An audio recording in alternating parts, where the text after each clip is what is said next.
Well, boys, looks like you started the fun without me. You're all sick. Every last one of you. We're going to need a bigger gun. What's the matter? You scared of things that go boom, boom?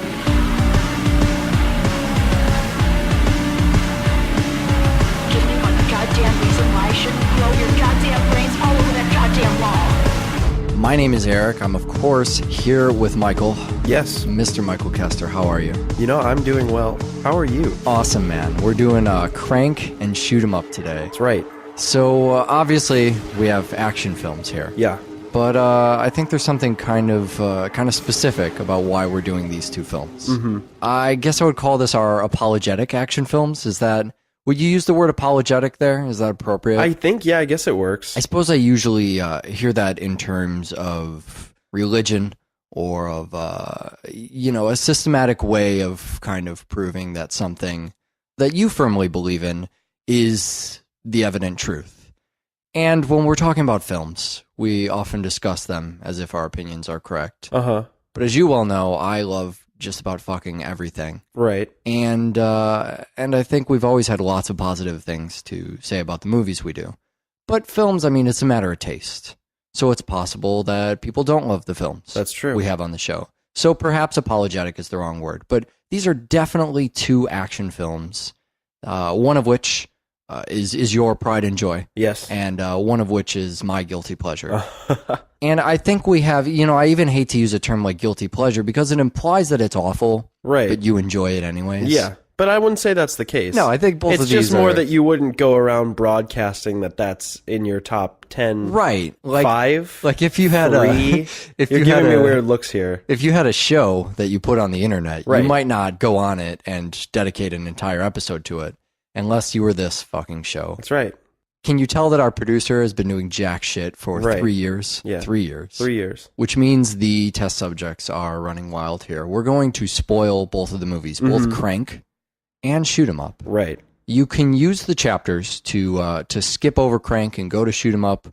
Or when you get to Shoot 'em Up, you can skip that. Maybe you'll watch it later, skip to the end of the show. You can pretty much, we're giving you complete and total freedom to skip anywhere within the show. You could listen to one first, you could listen to the end before listening to anything else. Or you could not download the show entirely. That's a feature that's just built right in. You don't even have to listen to us. The people right who now. have taken advantage of that feature do not know that you just gave them that power. It's some sort of catch-22, paradoxical. I wasn't prepared to bring the heady stuff. We're getting today. way too heady already. Let's get to the well, part. we've defined apologetics and we've created a paradox. I believe it's probably time for Crank. Okay. Crank is a Jason Statham action film. A Jason Statham joint. A simple, beautiful Jason Statham. Well, his character's name is, I believe it's Chev Chelios. Right. It's a really memorable name. So, I've seen Crank twice. Watching it today was for this. You've seen Crank time. Twice. You have not seen Crank 2. Right, ever. But I remember the name from the trailer. Because in the trailer, he's on the phone or there's voiceover and he says, "My name's Chev Chelios," and Durka, Speed, the movie, but in a man's body. And you mean Achy Breaky Heart, the movie. You're a Achy Breaky Heart, the movie. And I just remember the name. When I was watching it, and his name was Chev Chelios, I was like, oh yeah, this is the Chev Chelios movie. As if that were a person that happened in real life, and this were a biopic about said Chev Chelios. Chev Chelios has his own Wikipedia entry. Wow. I'm not sure why. There's a couple Crank films. It's the name. I guess it is. Is that like short for Chevy? Which is short for Chevrolet, which I'm pretty sure we're not allowed to say on the air without paying somebody. So we'll get into a little bit why I'm in love with Crank and why you really like Shoot 'em Up. Mm-hmm. I think for Crank, it's going to come down to artistic style and gimmicky camera stuff a lot. But if we are going to talk about gimmicks, it opens with a 16-bit title sequence. Yeah. It was only a handful of episodes ago where we were really just bathing Scott Pilgrim in praise for how amazing it was and the editing and the fast pace. Right. And pretty much you could just replay that show for probably everything I'll say about Crank. Maybe. I think that there's an edge Crank has that Scott Pilgrim doesn't quite. Yeah, that edge is called digital video. I think that's what's going on there. It's got the 16-bit intro. And there's a little bit of a joke all throughout the thing about video games, you know, the video games in the car, or the we just fucking watched it. I can't even remember. Was it this one where, yeah, it's this one where he tells his girlfriend that he's not a video game designer, which is interesting. Which is also weird because the directors also did Gamer. Yeah, right. Another movie about video games. They must have some video game hang up. Fuckers. A fetish, perhaps, for video games? An affinity. I wouldn't call it a fetish. I would call it an affinity, but that's because I too have a video game affinity, not a fetish. As covered previously, if you say video game more than 4 times on our show, everyone stops listening. We have chapters. Yeah, there's 2 directors, and they're also the writers for this movie, and I think that's probably true on Gamer. I'll be honest, I haven't seen Gamer. I don't know anything about it. Gamer has a moment. That's really all it takes for me. At that point, I will now see Gamer. I'm excited to know what that moment might be. I will tell you that it is a musical number featuring Michael C. Hall. I don't believe you. And then they did, Crank 2 as well. Crank also starts with a first-person scene, if we're not talking about gaming-related stuff enough. Yeah, that's true. But it's really cool, and it's really... The room that he wakes up in is really difficult to find your bearings because there's tile on a wall. Yeah, right. And at first I'm thinking, okay, he's staring at the ceiling. No, maybe that's the floor.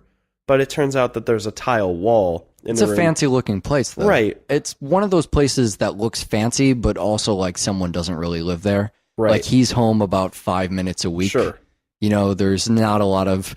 It's pretty much a fancy bedroom and then an entertainment center and a bunch of boxes. It looks kind of like a mix between a penthouse and a warehouse. Yeah. And so we get this opening that's a little warped.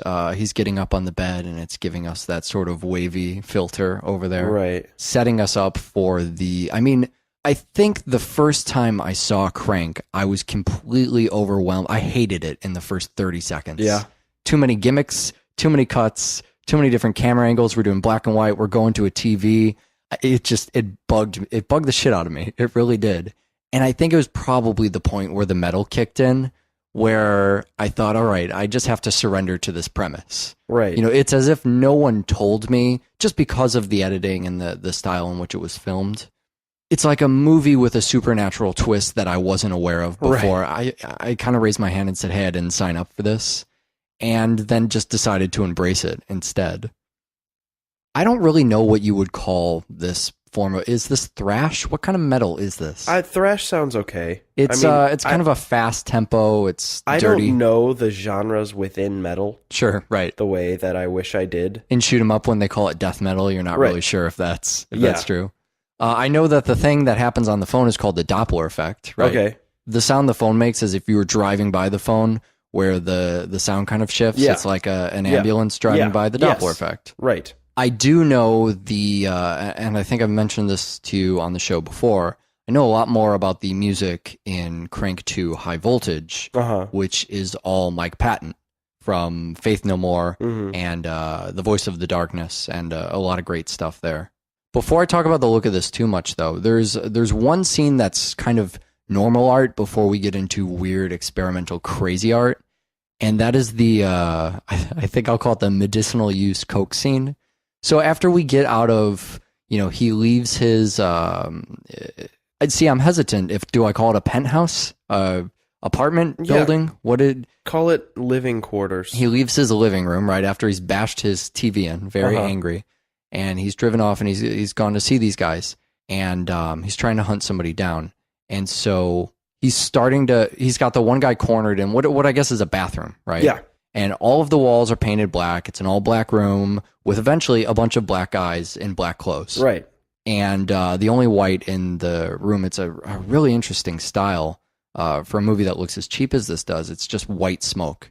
And the dude who's smoking just looks super fucking cool. Totally boss. He's got a cigarette holder. It almost looks like a mini version of the kind of infamous Cruella de Vil cigarette holder. Right. And I guess the only other white in that scene would be Jason Statham, as they point out. And eventually the coke that he has to snort in order to maintain maintain the adrenaline. And that's as close to, Kubrick as this movie is going to go. Everything else that interests me visually or artistically or as far as composition about it is I don't want to say abrasive. I do Yeah. want to say abrasive. Is. It's like repeatedly being punched in the face. Yeah. You're just getting socked in the face over and over by a camera, really, or by a Jason Statham. The look it's bizarre. At first, I thought it was over sharpened, right? It kind of looks, if you've ever played around in Photoshop or in Aperture film editing even, and you go to sharpen your image, there's a level that you can sharpen it to basically fool your eye into thinking it has a little more detail, a little more stark. It has more sharpness to it. And then eventually it just starts to look really fucking weird. Yeah. Almost as if you have a goofy filter over it. Yeah. And that's kind of what this movie looks like, as if it's over sharpened. Yep.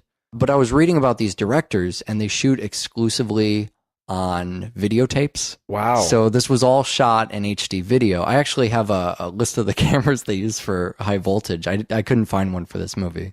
But it's almost consumer grade, the type of bullshit cameras that you would find probably at a fucking Best Buy or whatever at the time that they shot this movie on, which adds to, that cheapened, gritty, fucking punk rock look to it, but also to the fact they're shooting on basically no budget. Right. I believe, let's compile a list on air right here. What did they pay for in this movie? They wrecked a car. Okay, so yeah, $7,000. Is that the figure? $5,000. Okay. There were a number of bullets fired from guns, blanks. I would have said computers, but apparently nothing computer generated in here. Although I'm really curious about that fall from the helicopter. Yeah. And then that used Google Maps though, right? Right. That's probably, I think he literally fell into Google Maps. That's possible. If not there, everywhere else in the film. And I love how frank that is too, by the way. It's just, we'll use Google, whatever. It's cheap. Yeah. People think it's funny. Yep. It has to have the Google logo in the corner, apparently, if you steal it off of Google. Awesome. Sorry, so that, and then what else? Jason Statham. And some rollerblades too. Oh, we'll get to that. So a lot of people think back to Crank and they think about fast edits. Like I was talking about with Scott Pilgrim. Mm-hmm. That's a movie that genuinely has fast edits. The scenes do not linger very long. Not even the scenes, but the shots, moving from one place to another, regardless of how long a scene itself is going to take.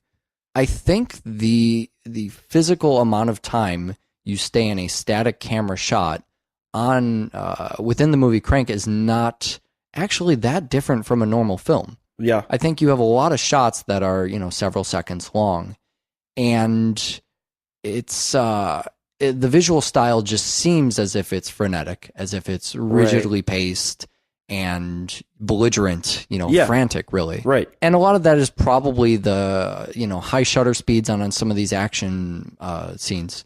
The camera is physically capturing motion a little bit faster than maybe you normally would. Mm-hmm. Part of that is the dirty video. Mm-hmm. But a lot of that, I think, is the movement of the camera. Yeah. Nothing is on a tripod here. We're not really using dollies for any of this stuff. Yeah, it's all jittery and shaky and fun, good time, chasing Jason Statham. Chasing Jason was the working title. That's probably the name of their camera rigs. This is the Jason Chaser 1, and this is the Chasin' Jason.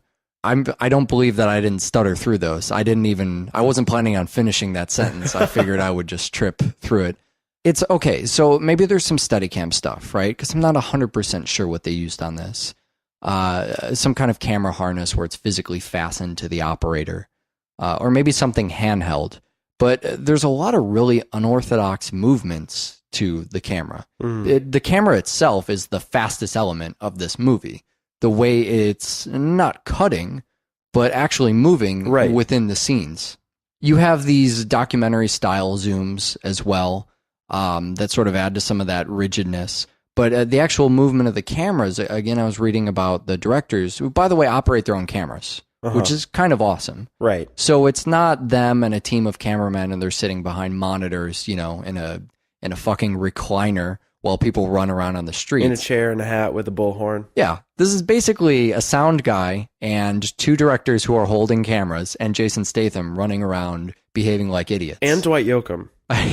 Sitting in one of two locations, either being massaged or being on a payphone. For the uninitiated, your co-host, who the fuck is that? Dwight Yoakam is actually, he's a really, really, really famous country singer. Country, you were telling me about 80s. this. Yeah. When? He started in the 80s. I mean, I think he's still putting out records, but his big days were in the late 80s. He put out Hillbilly Deluxe, which was the title was later parodied for a record named Hellbilly Deluxe that came out in the 2000s era. Interesting. I can't remember who wrote that, Yeah, but me you neither. should definitely check that album Yeah, out. and we can't tag it. So. Also, Hellbilly Deluxe 2. That's a really fucking good album, Best by the way. one. That's a heavy claim you just laid down there. The best one. So in this article I mentioned, the one of the ways they accomplish some of these unorthodox movements, and I know this is something they've carried over in some of their other films. I'm not sure if they were still using it all the way back on the original Crank, but they'll use rollerblades. Huh. Simply people on rollerblades. And you don't think about it, but it's a lot faster and it's Right. a lot more steady than running around like a fucking idiot. You don't, you can sort of even out a lot of your footage. If you were to use something like Motion, part of all that Final Cut stuff, you can, or even a lot of basic software that comes on computers now, you could take a really shaky piece of footage, and by cropping into it a bit, you can get the computer to smooth it out, make it look a little bit more professional, like you weren't just running around like a fool. Right. But instead, you can blade around like a fool. So these guys that will literally use rollerblades, and I don't know if they're mounting cameras on rollerblades. Or Yeah, that seems like a really dangerous... Doesn't it? That seems to have doubled, possibly, the cost for the film. Well, when because- you think about the cameras are shooting on $5 tapes, That's and true. they're probably $400 cameras, then it might So not does be that that big mean of a that they're deal. shooting at 30 FPS then? Oh, look at you, fancy man. Depending on how crappy these cameras are. Yeah. Yeah. I mean, when you have a standard, 24 frames a second for a Right. movie, that's a standard now. But yeah, probably. Yeah, Good 'cause old, that like, would definitely- It would 29.97 on explain the- a lot yeah. of the jittering and a lot of why Right. Jason Statham doesn't look like he's in a movie. It would explain your theory of Jason Statham's my neighbor. Let's make a movie called Chasin' Jason. That does seem like what it is, though. Yeah. Isn't it? And that's No, it part of definitely does. the charm and the simplistic beauty of this movie is it sort of seems like you just rented Jason Statham for a weekend. Which is really what you do with any actor. Is Sure, you rent sure. them. Not too far from true. They get a check, they show up for a certain number of days, or vice versa. Maybe I don't know if they show up first, and I actually have no idea about filmmaking and hiring people. But there's some sort of compensation. You get them for a couple days, and you shoot the fucking They jump thing. off a building. And this just looks so, I mean, it reminds me of Jackass. It Mhm. reminds me of you have a small crew of people, you go out, you just shoot this bullshit, and this one just happened to have a script. And you go out and you accomplish this number of scenes, and it's just over the top and ridiculous. And by keeping these movies incredibly cheap, it's like talking about the Rodriguez method, talking about a lot of these filmmakers who can make all these different projects. No one really questions them on it because it costs them 10 or 15 grand to make. They can get away with doing pretty much whatever they want because they're going to see a fiscal return. I mean, Jason Statham could make YouTube videos and people they would probably box office more than $15,000. Right. You know what I mean? Right. It's just, especially in this era, people will turn up to see this. And if you can make that cheap look Sure. part of your aesthetic, Sure. that's the beauty of something like Paranormal Activity, right? Yeah. That's exactly what they did. They took that to an extreme. They said, It's hey, supposed to look like this. yeah, right. That's it's what you do. supposed to look like this Yeah. can save you $10 Yeah. million. The phrase "it's supposed to be that way." Right. I'm friends with a guy that owns a cafe near my apartment. Sure. And I was helping him clean up some stuff at the end of the day the other day, and I was like, "You should really kind of scrape all the tape off your front windows." He's like, "If I scrape the tape off, then they're going to expect everything to look a lot cleaner." Sure. So if I leave the tape, then they'll realize that it's kind of supposed to look a little bit messy. It's the same idea. It works outside of film. Everybody take the "it's supposed to look that way" theory to any and everything they possibly can. So there you have it. That's your aesthetic. And, part of what draws me to that is it's creative filmmaking. It's an excuse and it's silly, and, we appreciate it for that. But also using methods that are outside the box, it defies convention. It makes something that looks interesting and new and not like every piece of shit that's churned out by film school directors. Someone's going to send us an email saying these guys went to film school and I'm going to look like an asshole. But you know what I mean. Yeah. So beyond the method that these cameras actually get around, there's also really extreme angles. Yeah. You see that a lot. Even And- in the cars. Right, Like while right. they're driving, you get shots from behind the gas pedal. It almost reminds me of surveillance footage. Mhm. I know it wasn't too long ago we were talking about look again, but those kind of angles where things are in far corners They're shooting up from the floor. They're behind the canister of Red Bulls in the 7-Eleven. Yeah. You put cameras where you wouldn't expect it, and the audience is very aware of that, and it's gimmicky and kind of kitschy, but it works for what you're doing. And having those interesting places keeps people's interest peaked through the movie, rather than spending that on another expensive explosion, rather than buying something to put in your frame. You are physically, I mean, you're earning your money that day. You're showing up and you're saying, let's put the camera over here. People don't put cameras over here. Wonder why not? Let's put it over there and see how much it aggravates our audience. Why is the Red Bull in focus and not Jason Statham's beautiful bald head? Now, there's something else that's going on while these cameras are rolling called plot. Oh, okay. And you may have noticed that in your film, Shoot 'Em Up, as well. Yes. Can you tell I'm actually excited to talk about Shoot 'Em Up? I keep trying to jump into it prematurely. There's some exposition going on in Crank, and we should talk about the methods of exposition in each of these films. The method that Crank presents is crashing a car through the mall in probably the most relentless carnage since the Terminator 3 Arnold Schwarzenegger crane scene, and just having the exposition go on over the phone while driving the car through the mall. It's one of those scenes where you know that no one's listening to what's on the phone. You're aware that the audience is hearing it. The audience is kind of taking it in. And then later, if someone thinks to themselves, wait, this doesn't make any sense. Why is he doing this? You almost shame yourself as an audience member. Yeah. You go, oh, they explained that during that car. I really wasn't paying attention during that. He was crashing. The car was on an escalator. Yeah. I heard nothing that doctor said. And I love the idea that an audience might question you or call you out as a filmmaker, so you just make them feel shame instead for not paying attention to you earlier. The other method of exposition that I noticed in Crank is explaining things to his girlfriend. Which is a really nice technique, because amidst explaining things, he also fucks his girlfriend, which then goes on to further promote your shaming the audience theory. And that they just go, oh, that must have been something he said while he was inside her. Right. Oh, I was looking at her boob, which may or may not be stunt doubled. I really should have been paying attention to that.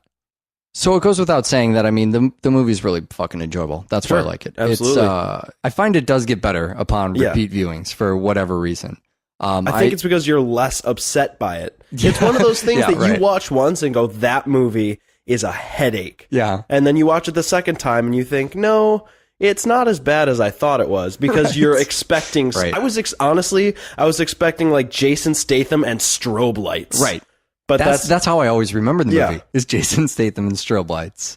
Or Jason Statham and his gay friend, Comic Relief, which is fucking awesome. Best use of that Comic Relief character. And so, I mean, usually the Comic Relief character is so overused. Yeah. And here, he's got a bag over his head before you know it. Yeah. That shocks me every time I see the movie. I'm thinking, he's dead already? We're not even at the end yet. Right. Where's the scene where they, comically hug at the very end resolution? He says, don't get any ideas. Yeah, right.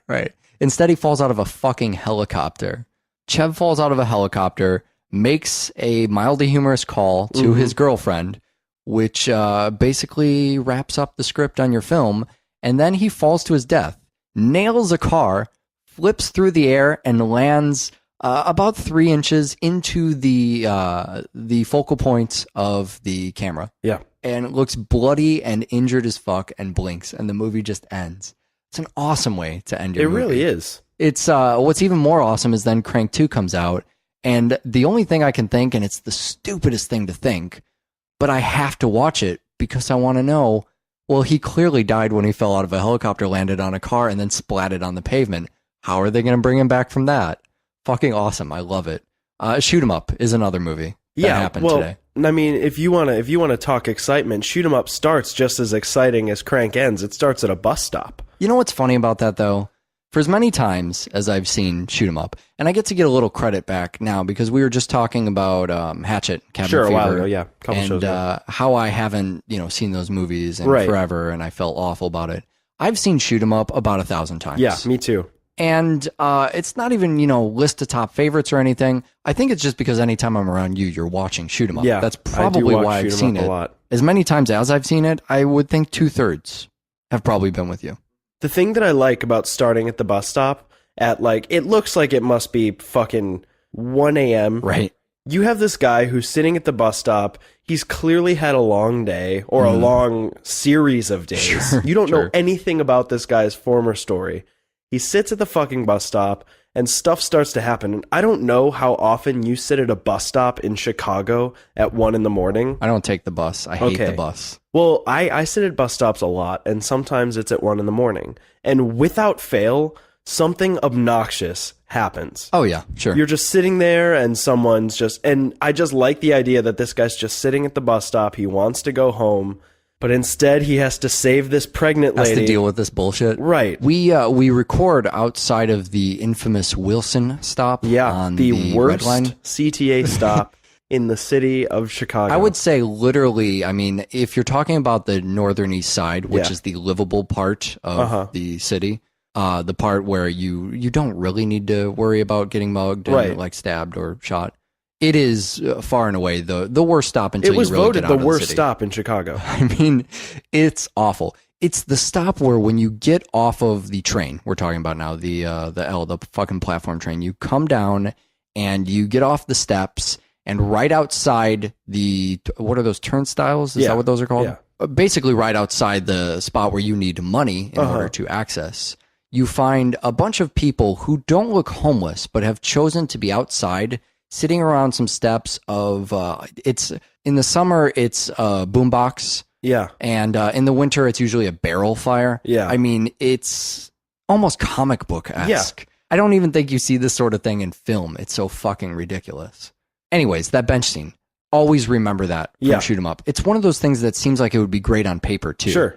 We open, from a black screen, and our hero is sitting on the bench, and a pregnant woman runs by, and a man runs by with a gun, and he finishes his carrot and says, "Oh, fucking heads in." I mean, it's perfect. And he walks into this warehouse, beats the shit out of a guy, takes a gun, and then Nirvana starts playing. Right. Starts playing Breed by Nirvana, which is far and away my favorite Nirvana song. Excellent. And he just starts going fucking crazy. And this is when you realize what kind of movie you're watching. Because if this were a typical gunslinging Commando-esque, have you seen the Schwarzenegger movie, Commando? I'm aware of what you're talking about, sure. Where he just has a gun and he just shoots a lot of people. Right. But he's just shooting them. Instead, you get tactful kind of martial art-esque shooting where instead of shooting bad guys, he's shooting the environment to help him be able to get really close-up shots of everybody. Yeah, it's choreography. Sure, I mean, it's a dance. It's a ballet.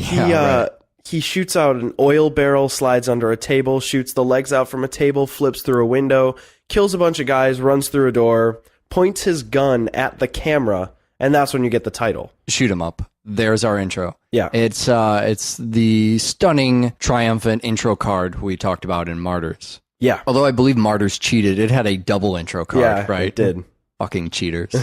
So there's two names that really need to be mentioned here. Mm-hmm. One is animatronic baby, and the other is CGI baby. Or actually, I was going to go with Clive Owen and Paul Giamatti. Which one of them plays the baby? Paul Giamatti's the closest. So these two guys, they had some huge careers right around when this movie came out. Yeah, they really did. Not to say they're not stars now, and not to say that, I mean, that almost sounds offensive to say, hey, that was really the year of Paul Giamatti and Clive Owen.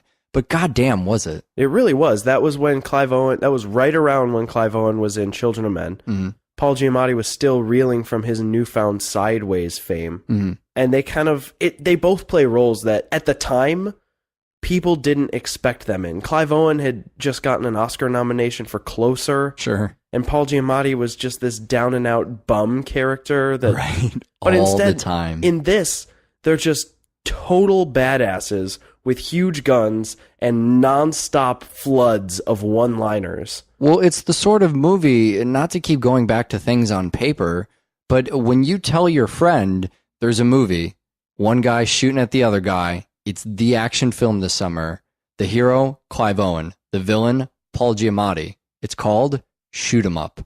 You don't even need a trailer for that. No, you really don't. What trailer do you need for this movie? You need one of those cardboard giant displays in a theater, and it just has Clive Owen pointing a gun at Paul Giamatti and says shoot him up, and that's all you need. Right, and that's exactly what they did. Yeah. Well, that and I know we love advertising on the show, and we talk about, the grindhouse stuff and these great old trailers or deceptive marketing. Once in a while, viral marketing comes out.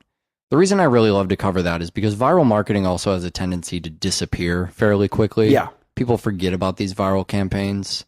And these days, especially, everything has a viral component to it. Some of them are lazy. Some of them have gotten really good. And unfortunately, part of sort of playing a game for a movie is the unknown factor for that. The Dark Knight viral campaign was just about the mainstream point for when everybody started finding out about these. But a bit before that, there was a viral campaign for Shoot 'em Up.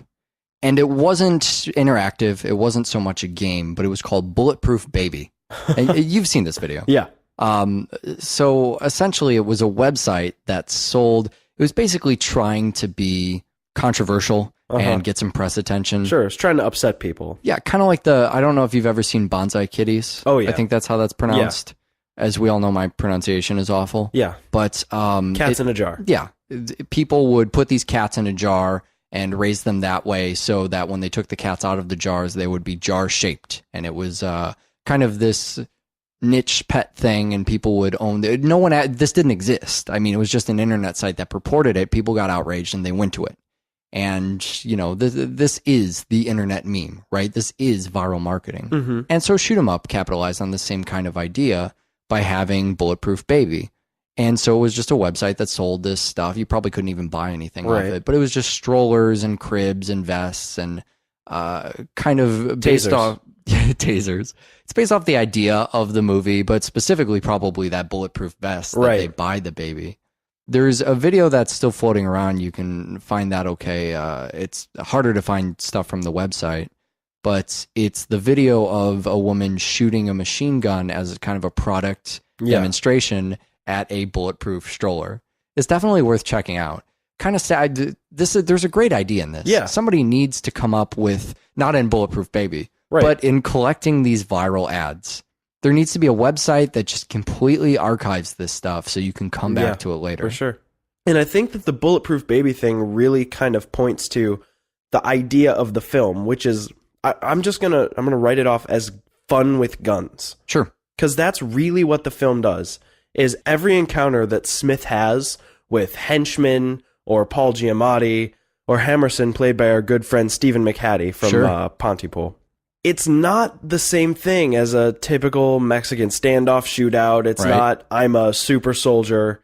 It's him being tricky, him using the gun in a different way. It's him fucking a girl and shooting people. It's him setting up a Home Alone style set of mazes and traps where he can operate them all from strings in the back of a room. There's something very Rube Goldberg about a lot of this stuff. Sure. Especially opening the door with the rat. Yeah, I that's think is the definition one of Rube Goldberg. It's interesting that you brought up Home Alone for that stuff, because the scene you mentioned before it, the scene where he's having sex with Monica Bellucci's character, isn't that just the scene from Desperado? We're just doing an amped up version of the scene from Desperado. The difference is he stays inside of her. This is getting far too close to insulting Antonio Banderas sexually, which is not something I'm comfortable doing on Double Feature. Yeah, I'm right with you.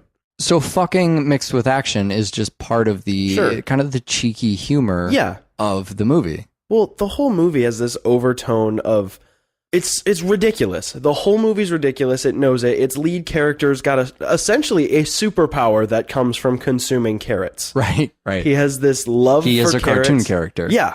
And it's not only the characters that are cartoonish. It's this weird political plot that kind of is also cartoonish. Yeah, it unravels during the course of the movie, where it turns out they're making babies for bone marrow for a double-crossed plan to save the senator. Is it bone marrow or cord blood? Oh no, you're right. It is bone marrow. Yeah, right. And the gun companies are trying to kill this senator, but then the senator makes a deal with them. It's all this really deep, evil political plot, and there's no way to expose that kind of a plot in a film like Shoot 'em Up, or even in a film like Crank. Right. If Crank had the kind of underlying plot that Shoot 'em Up tries really hard to have, it would have the same problem that Shoot 'em Up has, which is someone's on a phone explaining the film. Right. or Clive Owen or Paul Giamatti suddenly come to a conclusion that moves the film along. Well, you don't race through your locations as fast, Right. In shoot 'em up. Shoot 'em up takes a lot of time to linger in the scenes to really enjoy them, make them memorable. Right. You have that brothel specifically, where they spend a lot of time and kind of go back to. They have the scene where they first go into that. Talk about a movie really of that year. You remember Bittersweet? Yes. The band Bittersweet? I They had a bunch of stuff that was used in spy thrillers, and I feel comfortable talking about them on the show because they're almost more score than they are, in the realm of the music industry. Right. I feel like that comfortably falls under cinema. But, you see that even in the marketing to, what was that other Clive? Remember there were those 2 Clive Owen kind of spy meets a woman movies that came out? What were those called? The International and... Didn't one have Julia Roberts? Oh, no. Yeah, I don't remember. Duplicity. That was it. Yeah. But Bittersweet was used in that. The song in here is Dirty Laundry. It's really loungy. It's very cool stuff, kind of trip-hoppy stuff. So you get in that brothel. It's a bunch of different fetishes in every single room. Yeah. A bunch of different colored gels lighting the room, the tacky wallpaper, and all of the red and the purple stuff and the blue stuff. And the baby bottles. The fluorescent overheads that are on the fritz. Yeah. After the shootout, just flickering. That's the scene where he offers her, this is a high point of debate between you and I. He offers her $5,000 to take care of the baby. And, is this an adequate amount of money for this? Or Well, he says that this will keep her off her back for several weeks. For 2 weeks. Okay, implying that she would not have to work for 2 weeks. Implying that she would make about $5,000 in 2 weeks. Okay, so this is where I think the point of contention lies. I believe he's treating her job as if something she does not enjoy doing, which is not the case for most people who work in brothels. But Sure. This is a dingy-looking brothel in a city. It's probably very underboard, so It's who knows? comic booky. Yeah, so I get the feeling that he's saying, I know you don't want to do this. You could survive for a couple weeks off of this $5,000. Yeah, that makes sense. Because if she only made $5,000 in 2 weeks, she's making what? A couple $100 a day? $357 a day. I mean, even by streetwalker salary, that's low. Yeah. You know what I mean? Yeah. Well, what is the Vegas standard? It's like $2,000 Right. For intercourse or half and half or something to that effect. I've only been in Vegas once, and I didn't never drop $2,000 on a hooker? I didn't. Gotta go back. Probably only because it cost $2,000. Uh-huh. And I think that's out of me being cheap rather than my love of the industry. But she does make enough money giving head behind a dumpster to buy a bulletproof vest. Approximately $300. See, this is what I'm talking about. If the Bulletproof Baby website was still in existence, we would know the exact dollar amount a Bulletproof Baby vest cost, and then we could do our bookkeeping on this a little bit better. Social failure. So I got 2 more things before we wrap up here. Sure. One is I want to discuss the one thing that I think this film shouldn't get away with. And All it right. is animatronic baby getting run over by a car. Sure, why not? Now, what I don't like about that is I don't see how he put together an animatronic crying baby doll. I wish they had shown him picking up a screwdriver and a spring and some gears maybe throughout the course of the movie, planning to do this. I was going to call you out. I'm not really hoping that you saw that, but that kind of sounds interesting. All right, Yeah. I'll take that. And then you go, oh, that's what he was doing it for. Sure. But I also would really like doublefeatureshow@gmail.com if somebody could make me a GIF image of Paul Giamatti running over that baby and then giving it that successful haha look Beautiful. as he crushes it with the tires.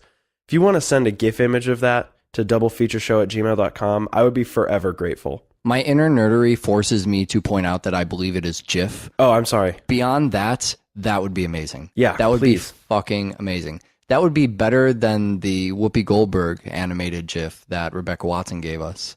I don't remember what she was doing, but it involved a dinosaur and was hilarious. And the last thing that I want to talk about with Shoot 'em Up, and I think is one of the biggest points of cheeky contention in the film, is that toward the end you realize that Smith is doing this whole thing because he thinks that there aren't enough gun laws. Right. And he's doing this all to prove a point that guns are bad and guns are dangerous and people are jerks and that maybe if he does this, there will be stricter laws on who can own a gun. Right. Which, I mean, it doesn't make any goddamn sense. Yeah, the movie just says, surprise, this is about gun laws. Yeah, it's, I mean, I think you gotta go, wait a second. It's a total joke. Right. And it's just a play on the fact that the film's been cheeky all along. But I mean, I love the film. I love the fact that Paul Giamatti gets shot by Clive Owen's hand at the end of the film. Oh, and all the myth busting. There is a Mythbusters episode. There's at least one Mythbusters I know at this point we episode. should be paid by Mythbusters to plug their show this often, but they do have a million seasons. They do. So they cover pretty much everything. And there's a great shoot 'em up episode. I feel, and I'm just going to throw this out there and let me know what you think. I feel like in a movie, you know, shoot 'em up, it has this kind of controversial viral campaign. It's about, you know, a baby being shot at. They're thinking people might be up in arms. Excuse the accidental pun on that. My thought here is at the end, we throw in all this stuff about gun laws. It's not pointed and it's not sharp satire. It's more like a pacifier, excuse the pun. No, I don't think it's to appease people at all. I think it's to mock them. Yeah, I think it's more, you know, when we talk about a phrase like pushing people's buttons, sure, you know, like a John Waters film. Sure. You know, well, something that Crank does with its obscene editing. Right. I think instead this movie kind of has a control panel of all possible buttons to push. And it might just be jamming its fists everywhere. Yeah. You know what I mean? Yeah. It might just be playing whack-a-mole on this control panel and seeing if it can offend anybody. Yeah. People show up and they saw shoot 'em up and they love guns and the whole movie's celebrating guns.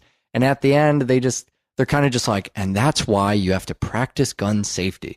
And it's just to piss people off. It's to just piss off the people who are rooting for it the whole time. Right. The one group of people that thought they had found their champion film. Right. Just to prevent the NRA from picking up the film and showing it at its fucking meetings.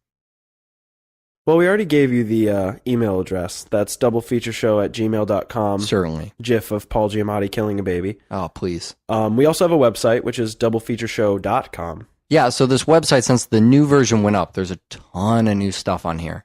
One of the things that's kind of cool, on each of the episode pages, instead of just getting a random paragraph of sentences that sort of explain what we're going over and then a bunch of movies we reference, we're trying to make the website useful for people outside of no one, I believe, was previously the user base. People who can't subscribe through iTunes. They were the only people who went. I keep adding things to this website in hopes that people will go to it. So here's my goal. I'm curious at this point, have you ever used it as a reference for anything? Not since recently. So put a bunch of stuff up on there. My goal is perhaps by the end of the year, you will have said, oh, I really need this. Okay. And gone to our website. All right. Right? So we talked about the artwork. That's up there. You can learn about the directors and stuff. That's up there. The other thing I put in that's pretty cool is that in each of these show pages, aside from information about the show, you can find detailed information about the movies themselves. So when we have movies that accidentally, you know, have the same writer or have some of the same cast members or come out in the same year, you can find information on there like that information, the director, the year, a kind of short synopsis of the movie. The part about writers has been really fantastic just in looking up the writer to each film. Right. We have done all sorts of movies by the same writers that I had no idea were written by the same people. So you can now go on the episode page for, say, Crank and Shoot 'em Up and learn who, kind of get a mini IMDb profile without having to go over to IMDb and navigate through their constant changes.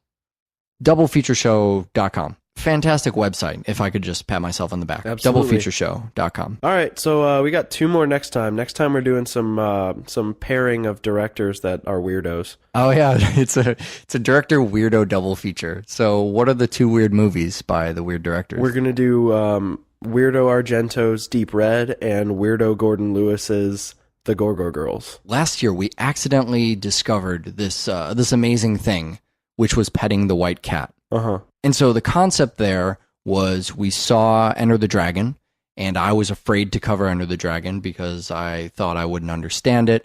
I thought it was too artsy. I had never seen it, and I just thought conceptually it would be way too high up there. And in it, there's a villain who literally pets a white cat. The movie's kind of silly. A great movie. Sure. Don't get me wrong. Sure, but it's not a heady, scary foreign film. It's not as hard as I expected Right. it would be to cover.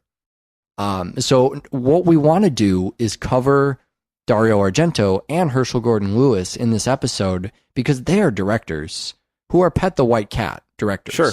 They're directors who I like and I enjoy their movies, but maybe being a master of horror doesn't necessarily mean you are incredibly hard to digest. It pretty much just inaccessible. means you put a guy through the windshield of a car. Not too hard. And as long as you're great at your craft, we can put your movies on the show. So we're going to talk about some movies that you can actually totally understand from two directors you may have been afraid of. Awesome. Watch more fucking film. Bye. Is the evident truth. And when we're talking about films, we often discuss them as if our opinions are correct. Uh-huh. But as you well know, I love just about fucking everything. Right. And I think we've always had lots of positive things to say about the movies we do. But films, I mean, it's a matter of taste. So it's possible that people don't love the films That's true. we have on the show. So perhaps apologetic is the wrong word. But these are definitely two action films, one of which is your pride and joy. Yes. And one of which is my guilty pleasure. And I think we have, I even hate to use a term like guilty pleasure because it implies that it's awful, Right. but you enjoy it anyways. Yeah. But I wouldn't say that's the case. No, I think both it's of these just more are- that you wouldn't go around broadcasting that that's in your top 10. Right. Like, 5. like if you had 3. if You're you giving had me a, weird looks here. if you had a show that you put on the internet, Right. you might not go on it and dedicate an entire episode to it unless you were this fucking show. That's right. Can you tell that our producer has been doing jack shit for Right. 3 years? We're going to talk about gimmicks. It opens with a 16-bit title sequence. Yeah. It was only a handful of episodes ago where we were really just bathing Scott Pilgrim in praise for how amazing it was and the editing and the fast pace. Right. And pretty much you could just replay that show for probably Right. everything I'll say about Crank. Maybe. I think that there's an edge Crank has that Scott Pilgrim doesn't quite. Yeah, that edge is called digital video. I think Yeah. that's what's going on there. It's it's got the 16-bit intro, and there's a little bit of a joke all throughout the thing about video games. Mm-hmm. The video games in the car, or the we just fucking watched it. I can't even remember. Was it this one where? Yeah, it's this one where he tells his girlfriend that he's not a video game designer, which is interesting. Which is also weird because the directors also did Gamer. Yeah, right. Another movie about video games. They must have some video game hang up. Fuckers. A fetish, perhaps, for video games. An affinity. I wouldn't call it a fetish. I would call it an affinity, but that's because I too have a video game affinity. I mean, I've seen Crank twice. Watching it today was for this. You've seen second Crank time. twice. You have not seen Crank 2. Right? Ever. But I remember the name from the trailer because in the trailer he's on the phone or there's voiceover and he says, "My name's Chev Chelios and Durka Durka Dur Speed the movie, but in a man's body." And You mean Achy Breaky Heart, the movie. You're a Achy Breaky Heart, the movie. And I just remember the name. When I was watching it, and his name was Chev Chelios, I was like, oh yeah, this is the Chev Chelios movie. As if that were a person that happened in real life, and this were a biopic about said Chev Chelios. Chev Chelios has his own Wikipedia entry. Wow. I'm not sure why. There's a couple the Crank name. films. It's the name. I guess it is. Is that like short for Chevy? Which is short for Chevrolet, which I'm pretty sure we're not allowed to say on the air without paying somebody. So we'll get into a little bit why I'm in love with Crank and why you really like Shoot 'em Up. Mm-hmm. I think for Crank, it's going to come down to artistic style and gimmicky camera stuff a lot. But if we're... Well, boys, looks like you started the fun without me. You're all sick. Every last one of you. We're going to need a bigger gun. What's the matter? You scared of things that go boom?